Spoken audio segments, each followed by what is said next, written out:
बिस्मिल्लाहिर्रहमानिर्रहीम। शुरू अल्लाह के नाम से जो बड़ा मेहरबान और नहायत रहम वाला है। नाज़रीन, आज हम बात करेंगे सूरज का मगरिब से तलू होना। ये लोग एक सुबह सूरज की मशरिक़ से तलू होने का इंतज़ार कर रहे होंगे कि अल्लाह ताला ने जब सूरज को पैदा किया और वो हमेशा मशरिक़ से तलू होता आया है, मगर इस रोज़ अचानक सूरज मगरिब से तलू होगा और जब ऐसा हो जाएगा तो तौबा का दरवाज़ा बंद हो जाएगा। ये नबी करीम सल्लल्लाहु अलैहि वसल्लम ने भी फरमाया, हदीस भी मौजूद है। और कुरान में अल्लाह ताला जो फरमाते हैं सूरज का मगरिब से तलू होने का जिक्र कुरान मजीद में, तो अल्लाह ताला फरमाते हैं क्या वो सिर्फ़ इस बात का इंतज़ार कर रहे हैं कि इनके पास फरिश्ते आए या आपका रब आए या आपके रब की बाद निशानियाँ आए। जिस दिन आपके रब की बाद निशानियाँ आ जाएंगी तो किसी ऐसे शख्स का ईमान लाना इसे फ़ायदा नहीं देगा जो इससे पहले ईमान नहीं लाया था या इसने अपने ईमान में कोई नेक अमल नहीं किया था। कह दीजिए तुम इंतज़ार करो, बेशक हम इंतज़ार करने वाले हैं। और सूरज के मगरिब से तलू होने के बारे में हदीस हज़रत अबू हुरैरा रज़ी अल्लाह तआला अन्हु से रवायत है कि रसूलुल्लाह सल्लल्लाहु अलैहि वसल्लम ने फरमाया, जब 3 निशानियाँ ज़ाहिर हो जाएंगी तो किसी ऐसे शख्स को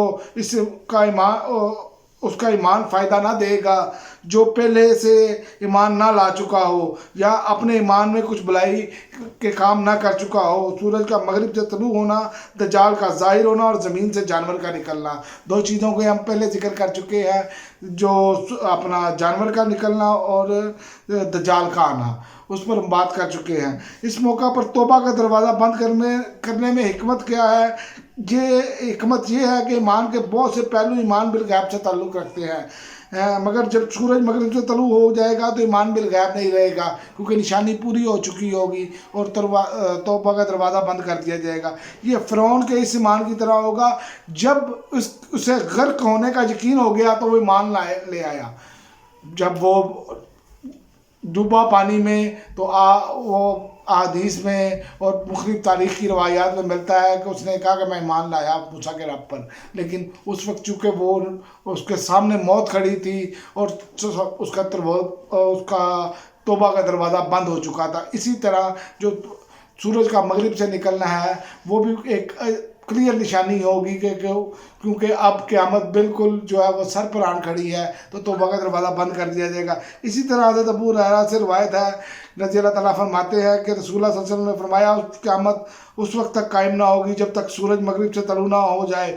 पास जब वो तलू हो जाए और सारे लोग उसे देख लेंगे तो सब ईमान ले आएंगे, मगर उस वक्त किसी भी ऐसे शख्स का ईमान उसे फ़ायदा ना देगा जो पहले से ईमान ना ला चुका होगा।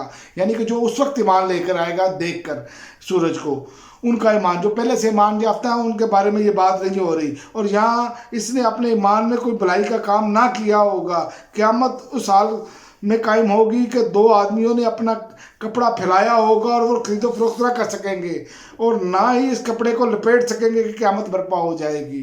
और एक शख्स अपने जानवर का दूध धोकर ले जा रहा होगा और वो इसे इस्तेमाल ना कर सकेगा कि क़यामत आ जाएगी। एक शख्स अपने हौज़ की लिपाई कर रहा होगा तो वो उसमें अपने जानवरों को पानी नहीं पिला सकेगा, क़यामत कायम हो जाएगी। और एक शख्स ने लुक़मा मुंह की तरफ उठाया होगा और उससे वो खा ना सकेगा कि क़यामत रूनुमा हो जाएगी। इसी तरह हज़रत अबू ज़र रज़ी अल्लाह तआला अन्हु से रवायत है कि रसूलुल्लाह सल्लल्लाहु अलैहि वसल्लम ने फरमाया कि क्या तुम जानते हो कि यह सूरज कहाँ जाता है? उन्हें कहा अल्लाह ताला और उसके रसूल को ज़्यादा इल्म है। आप सल्लल्लाहु अलैहि वसल्लम ने फरमाया, ये सूरज चलता है हत्ता के अर्श के नीचे अपने मुस्तक़र में पहुंच जाता है, फिर ये सजदे में गिर पड़ता है और इसी हाल में रहता है हत्ता कि इससे कहा जाता है कि उठो, जहाँ से तुम आए हो वहाँ लौट जाओ, और वो लौटता है और वो अपने मामूल को मुतला से तलू हो जाता है और फिर दिन भर चलते चलते अर्श के नीचे अपने मुस्तक़बिल में जा पहुंचता है और सजदे में गिर पड़ता है और वो इसी हाल में रहता है हत्ता कि इसे कहा जाता है उठो और जहाँ से तुम आए हो और वहाँ लौट जाओ, और वो लौटता है और अपने मामूल के मुताबिक तलू हो जाता है। एक रोज़ वो चलेगा, लोग इसमें कोई नई चीज़ नहीं देखेंगे हत्ता कि वो अर्श लाई के नीचे अपने ठहरने की जगह पर पहुँचेगा और इससे कहा जाएगा उठो और आज मगरिब से जाकर तलू हो जाओ। चुनाचे वो सुबह के वक्त मगरिब से तलू होगा। नबी करीम सल्लल्लाहु अलैहि वसल्लम फरमाया, तुम जानते हो ये कब होगा? ये उस वक्त होगा जब किसी ऐसे शख्स को ईमान کوئی ایمان فائدہ نہ دے گا جو پہلے سے ایمان نہ لایا ہوگا، اور جہاں جس نے اپنے ایمان کی حالت میں نیک عمل نہیں کیے ہوں گے۔ حضرت عبداللہ بن عمر رضی اللہ تعالیٰ عنہ سے روایت ہے کہ رسول اللہ صلی اللہ علیہ وسلم نے فرمایا سب سے پہلے جو نشانی ظاہر ہوگی وہ سورج کا مغرب سے طلوع ہونا ہے اور چاشت کے وقت کا دھابا کے لوگوں کے لیے نکلنا ہے، اور ان میں سے جو بھی پہلے ظاہر ہوگی وہ دوسرے کے فوراً بعد ظاہر ہو جائے گی، اور یہ وہ چیزیں ہیں جو قیامت کے بالکل قریب جو ہے وہ ظاہر ہوں گی۔ اور اسی پر آگے بات کریں گے کہ اللہ تعالیٰ اور علامات قیامت سے پہلے کیوں ہمیں کہا گیا کہ نیک اعمال قیامت سے پہلے کر لیے جائیں۔ اگلے ویڈیو میں اس پہ بات کریں گے، اب تک کے لیے اتنا ہی، اجازت دیجیے، اللہ حافظ۔